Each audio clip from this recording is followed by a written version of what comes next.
โอ้4 โมงครึ่งแล้วปะโตคุณได้หลายเถอะเข้าไปพนักงานก็หลาย พนักงานอะไรดิ กูผินหน้าของในดับโอ้สมัยเราดิเว้ยอย่าฟ้าว่าสมัยเถอะเว้ยมันยังมีสิทธิ์ต่อกันอยู่ได้ไรเนี่ยโอ้ยน่าละโอ้ยบุญล่ะเอาซอยลุงมาซอยลุงไปไปทีมงานไว้ทีนเร็วช่วยกันช่วยกัน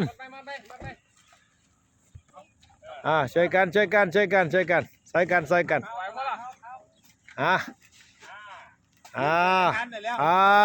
นี่ละยายพอได้กินแห้งแล้วเอาลูกหลานน่ะให้มันรู้จักซอยเวียกซอยงานขอทานแล้วไปซอยตาผินลูกซอยตาผินแล้ว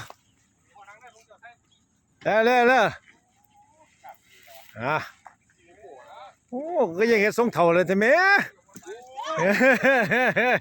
เขาได้เป็นอาทิตย์แล้ว